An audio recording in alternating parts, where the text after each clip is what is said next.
28 Kasım 2025 Cuma günü yayınlanan Arka Sokaklar'ın 729. bölümünde bir türlü yakalanamayan Cevher için gözler Ali'ye çevrilir.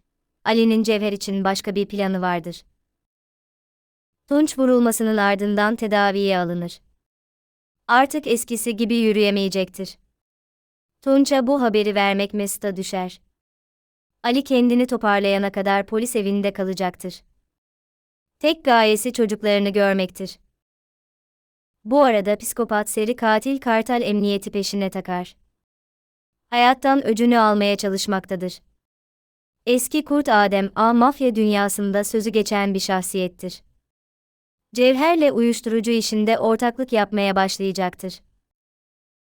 Cevher dosyasının bir türlü kapanamaması gözleri Ali'ye yöneltir. Ona göre Cevher'i tuzaklamanın başka bir yolu vardır.